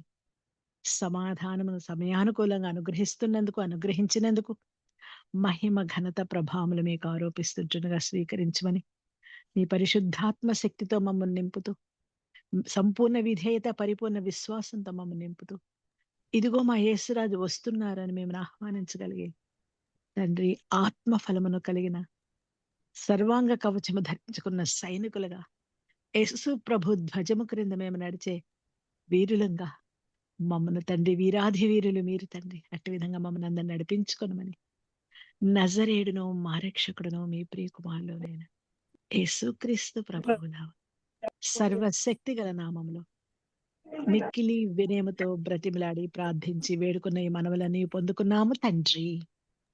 ఆమేన్. ఆమేన్. ఆమేన్. పరలోకమందున్న మా తండ్రి, ఈ నామం పరిశుద్ధపరచబడును గాక, ఈ రాజ్యం వచ్చును గాక, ఈ చిత్తం పరలోకమందు నెరవేర్చినట్లు భూమిపై నెరవేరును గాక. మా అనుదిన ఆహారం నేడు మాకు దయచేయము, మా రుణస్థులను మేము క్షమించిన ప్రకారం మనం క్షమించు, మమ్మల్ని శోధనలోకి తేక దుష్ట నుంచి కాపాడు. రాజ్యము, శక్తి, మహిమ నిరంతరం నీవన్నావు తండ్రి. ఆమేన్. నా తండ్రి అయిన దేవుని ప్రేమయు, ఆయన కుమారుడు మన రక్షకుడైన యేసుక్రీస్తు వారి యొక్క కృపయు, పరిశుద్ధాత్మ దేవుని యొక్క అన్యోన్య సహవాసము ఇప్పుడు ఎల్లప్పుడూ సదాకాలము మనందరికీ తోడై ఉండును గాక. Amen. God bless you all of you. Thank you sir. Sir ఒక్క చిన్న ప్రశ్న అడగొచ్చా సార్? ఒక్క చిన్న క్వశ్చన్ సార్. ఓకే అమ్మా, ఒక్క క్వశ్చన్ అడగొచ్చా సార్? అడగచ్చు అమ్మా. ఆఖరిలో సార్ ఒక్కటే క్వశ్చన్ సార్, నాది చిన్నది అదే డౌట్. మన ప్రకటన గ్రంథంలో అంటే ఆసియాలో ఉన్న 7 సంఘాలు అన్నారు కదా సార్, ఆసియా ఖండం ఒకటే ఉందా? మనకి ఖండాలు నేను చిన్నప్పుడు చదివినైతే 7 ఏమో ఉన్నాయి కదా సార్, ఆఫ్రికా, ఐరోపా, దక్షిణ అమెరికా, ఉత్తర అమెరికా ఈ వీటిలో అవి చూడకుండా అంటే ఆసియాలో ఉన్న 7 ఇంకా మిగతాయి లేవా నాకు ఎప్పటి నుంచి అనిపించింది సార్. అందుకే ఇప్పుడు వాళ్ళ వివరణ చెప్పాను కదమ్మా. అవును సార్. ఆ 7 సంఘాలు గుర్తుగా ఉన్నాయి. 7 ఆ. 7 దీపస్తంభముల మధ్య 7 నక్షత్రాలు పట్టుకుని యేసుప్రభు వారు నడుస్తున్నారు. ఆ మర్మం ఏంటంటే 7 దీపస్తంభాలు, 7 సంఘాలు గుర్తు, ఆ 7 నక్షత్రాలు ఆ యొక్క సంఘం యొక్క దూతలు అన్నారు. అంటే 7 సంఘాల పేర్లు అక్కడ అది ఏషియా మైనర్ అంట. ఇప్పుడు మనం ఏషియా మైనర్ అంటున్నాం. ఏషియా అంటే ఐరోపాకి మా ఆసియా ఖండానికి మధ్యలో ఉన్నది ఈ టర్కీ ప్రాంతం, ఆ ఏషియా మైనర్ అంట. ఆ ఏషియా మైనర్లోని 7 చిన్న సంఘాలకి ఆయన రాశారంటే ఇది సెంట్రోపు రాయబడిన సంఘంగా మెసేజ్ కాబట్టి ఈ 7 అనేది సంఖ్య పరిపూర్ణ సంఖ్య దేవుడు వాడుకున్నాడు. అప్పటికి ఇంకా ఎన్నో సంఘాలు ఉన్నాయి. ఆ 7 ఎందుకు రాయాలి? ఆ మెసేజ్ ఏంటంటే ఆ 7కి కాదు, ఇంకా అనేక, అంటే అందరు ప్రజలకు ఇది వర్తిస్తుంది. యోహాను జీవించిన కాలం నుండి చివరి వరకు జీవిస్తున్న మన అంత్యకాలం ప్రభు వచ్చే వరకు జీవించే ప్రజలందరికీ వర్తిస్తుంది ఈ వర్తమానాలు. ఆ కాలం నుండి ఈ కాలం వరకు 7 కాలాలకు మనం చెప్పారు. వచ్చే వారం మనం 7 సంఘాలు అంటే 7 కాలాల్లో ప్రజలు ఏ విధంగా ఉండబోతున్నారు అనే విషయాలు కూడా రాయబడ్డాయి. అంటే భవిష్యత్తుని వివరిస్తూ దేవుడు చూపించాడు యోహానికి. కాబట్టి ఇవి మన ప్రజలందరికీ ఆ రోజుల్లో ఉన్న 7 సంఘాలకి వర్తిస్తాయి. మరి 7 కాలాల్లో ఉన్న ప్రజలకు వర్తిస్తాయి.